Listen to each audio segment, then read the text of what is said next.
This is Jim Nailon, liturgical guitarist. I'm going to do lesson 2 here on the scale technique builder, part 2.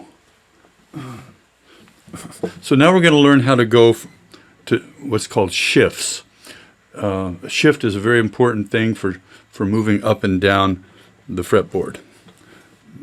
And one thing I forgot to mention last time also in the first lesson is there should always be some space in here.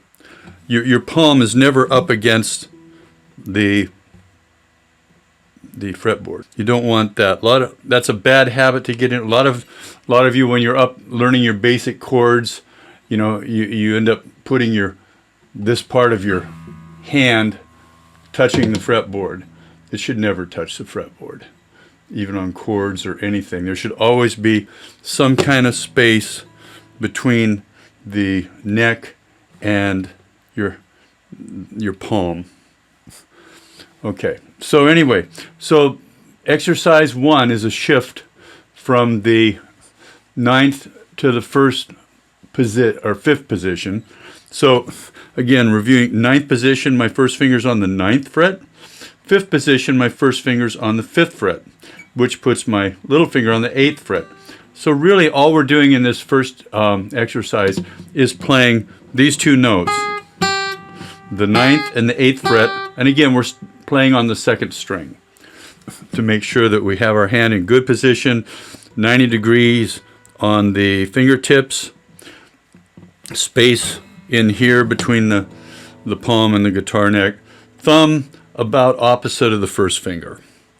And just you can see a little bit of my thumb in the close-up, but on the straight ahead shot of the neck, the main picture, my thumb's hiding. There it is. So it's some classical guitars recommend the thumb being right on the high point of the neck, right in the middle. Mine sneaks up a little bit towards the top part of the fretboard. Okay, so anyway, the shift. The goal is to go from the first finger here to the little finger on the 8th fret. But as we do that, you'll notice my other 3 fingers are right where they should be over their respective frets. The 2nd finger's hovering over the 9th or the 10th fret, 3rd finger's hovering over the 11th, and the little finger's hovering over the 12th fret, and about a 1/4 inch to a 1/2 inch off the neck or the fingerboard. So, and then to go down to this position, I've got my little finger down. My other fingers are they could be on the strings or they could be off. Usually my fingers are a little bit above the strings here. I don't put them down yet until I'm ready to play. So about 45 years ago, I was teaching at a junior college out in Washington, where I'm from, Washington State, and a traveling guitarist came through, a concert classical guitarist named James Greninger. And he had actually studied with Segovia, and he gave me a little private lesson. And he said that the trick that I believe Segovia taught for doing shifts was kind of a 4-stage movement or 5-stage movement. I think I write it out here in the notes up there. So first thing is, number 1, after playing the note preceding the shift, lift your hand straight off the fretboard. So lift it off, by straight off, I don't mean lift it way up. I just mean lift it up to, say, 1/4 to 1/2 inch. And then you pause for just a second. Then that's number 2. Number 3, rapidly shift your hand so it's in position to play the next note. So I'm going to change from the 9th position to the 5th position. And I'm going to do that really quick. You might want to practice that. But do it, and as you practice it, have your fingers in the right position, and just make that a quick, as fast as you can, shift.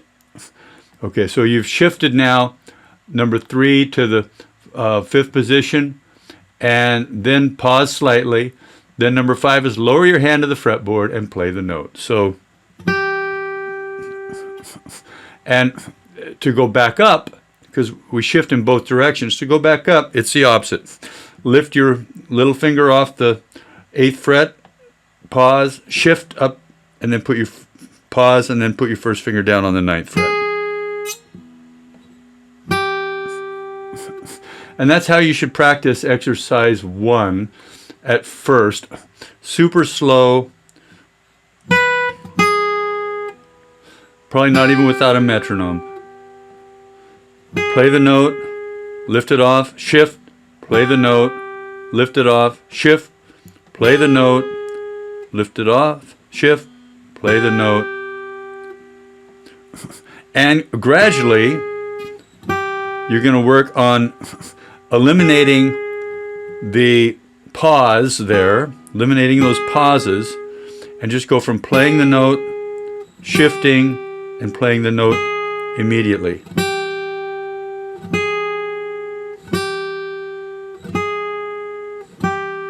So that can be done by starting with your metronome really slow. Tick, tick, tick, tick, lift, shift, tick, lift, shift, tick, lift, shift, tick, and gradually bring the speed up. Tick, tick, tick, tick, lift, shift, tick, lift, shift, tick. And you're gradually going to work on that, and eventually you'll just get it to where you can do it smoothly. The next exercise is shifting from the 5th position to the 1st position. Now we're going to talk about the thumb here. Right in the 5th position, my thumb still opposite is behind the 5th fret. So it's kind of opposite my first finger. As I shift to the 1st position, and I'm going to have to, the thumb actually only goes down to behind the 2nd fret in this position. One more thing that I neglected to mention.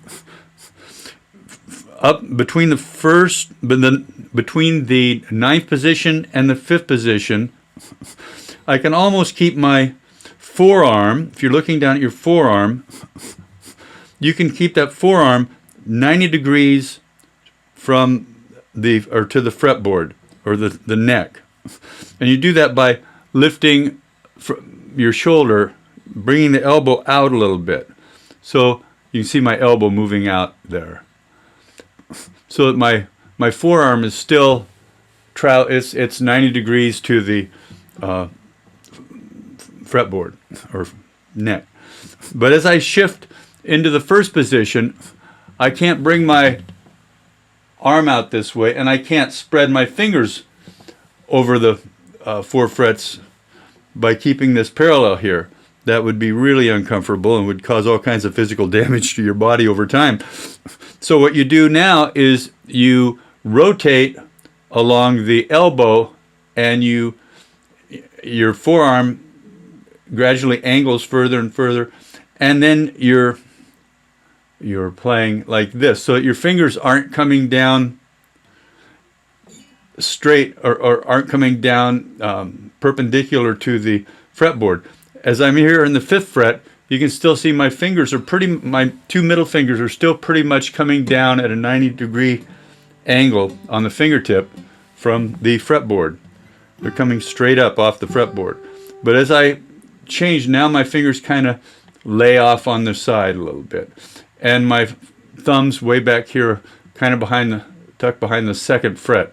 It's not way up here, but right behind the 1st finger. Here you can see it behind the 1st finger.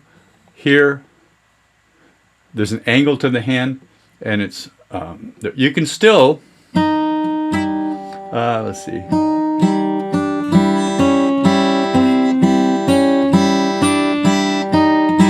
Remember that exercise from lesson 1 where you're playing the adjacent strings? You can still do that if you're careful.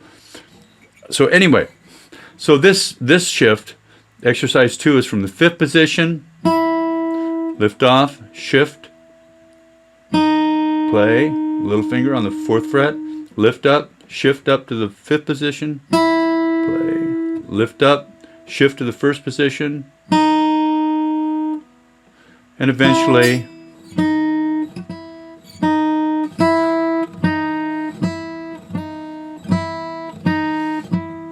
you'll get that. But that's the way to do that. Then, to cap it all off, you get to do a 1-octave chromatic scale, exercise 3 on the B string.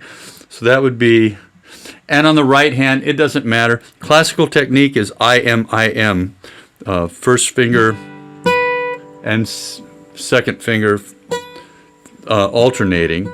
You can use a flat pick or your thumb or a finger, repeat it however you want to do it. I don't care. So, starting exercise 3. And remember to keep the pressure only on the finger that's playing.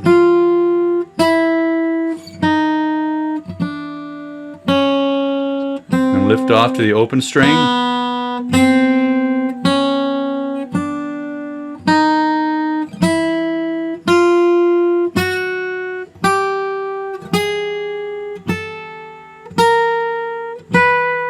If you get a cutaway, you can keep going further if you want. So that a chromatic scale just means that it has all the sharps and flats. There's no, it's like going up and down the piano, including the black keys, playing every single note. So that's what chromatic means, color, but in music terms, it just means the scale with all the sharps and flats. So that's, again, take these with a metronome, start really slow, and bring them up to tempo. And in the next lesson, we're going to learn some more musical scales. The chromatic scale is not the most musical scale of all, but it's a good scale for technical practice. So we've learned how to move across this way, and we've learned how to move this way on the guitar now. So now all we got to do is learn the right notes. That's all I have for this lesson. I pray God blesses your playing, and I wish you peace.